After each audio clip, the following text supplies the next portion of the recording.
Welcome back to Vintage HLC Show and Tell. Today we're looking at Colonial. This is a fancy embossed shape that was made from about 1900 to 1909. And we're going to start with this book by Joe Cunningham.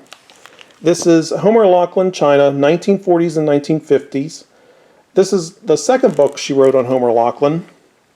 And on page 173, she has a covered dish. The caption reads, "Early covered casserole, unidentified shape."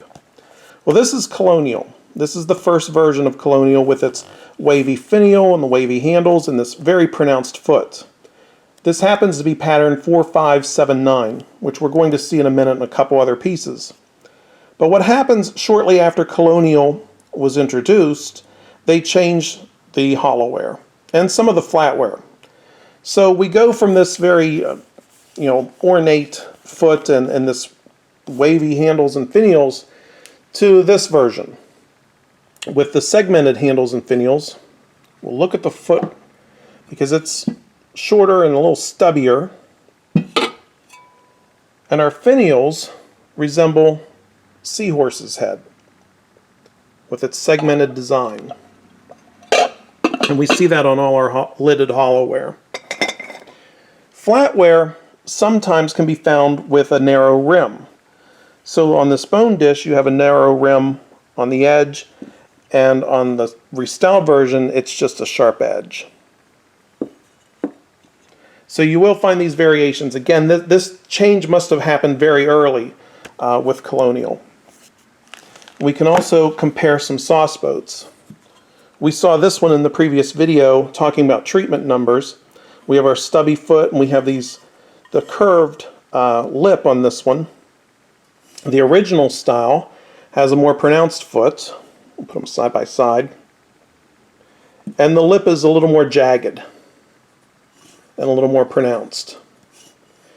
The handles are somewhat similar. They have basically the same segmented design, a little bit of variation. We can look at the creamers as well. So let me grab a couple.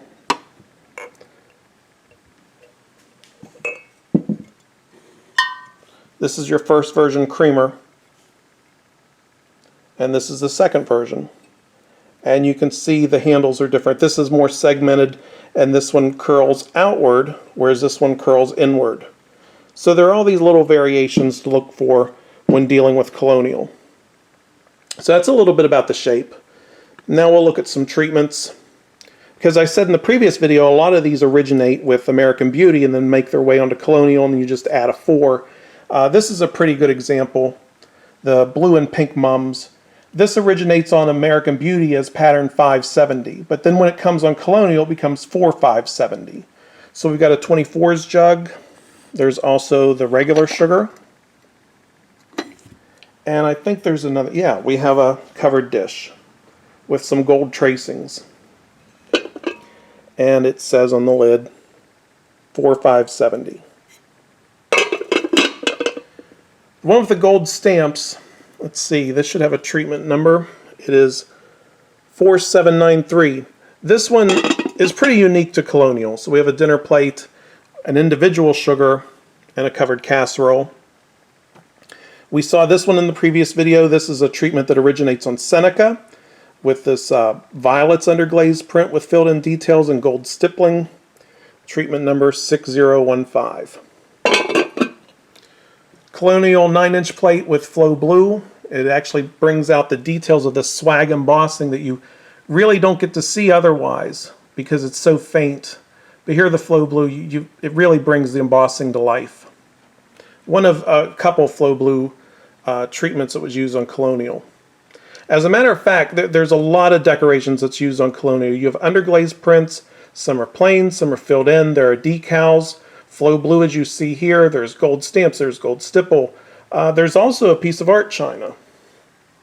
So here is a Colonial cake plate.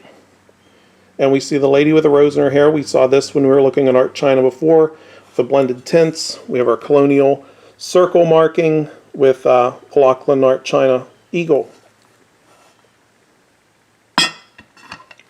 Another flow blue treatment, pattern 4579.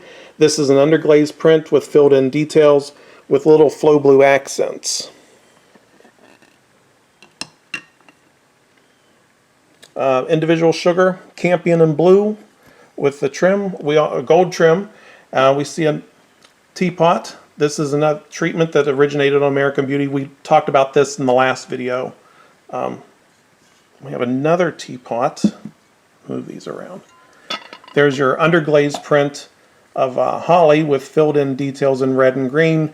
This is a treatment that originated on Seneca and then went backwards onto Colonial because Colonial came out before Seneca. Underglaze print, I think this might be Hop Vine. I'm not sure. Hopvine, another American Beauty treatment. And we see the Mums decal again. Before we saw it on pink and blue, here it is on yellow and lilac. This is treatment number 4569, although on American Beauty is just plain 569. Joe Cunningham identified this treatment as Phlox. I'll have to verify that, but we'll see this again when we look at Angelus, because I have quite a few pieces of Angelus with that in different colors. Another flow blue example, cup and saucer. We see that narrow rim that I was talking about on the bone dishes on this piece. We have the signature marking on this one with Colonial up top. 3 different types of markings. There's the circle mark, the signature mark, and then there's the fleur-de-lis marking. Demitasse cup and saucer. This is Trinity Rose with gold stamps. There's your fleur-de-lis marking. That's the last marking that was used on Colonial. Covered butter dish. This has the decal version of holly. We'll see this again on Hudson and Angelus. I think it was actually developed for Angelus and then makes its way on Colonial. And I think that's about it, except for these pickle dishes. So we have a undecorated blank signature mark with Colonial on top. Our Seneca holly with filled in details and gold stippling. Circle mark. Daisies with gold trim. Fleur-de-lis mark, so we get to see 3 of our different markings. And then an underglaze print, Campion in green, with the fleur-de-lis marking. So that's going to be it for Colonial for now. Next time we'll probably look at Seneca.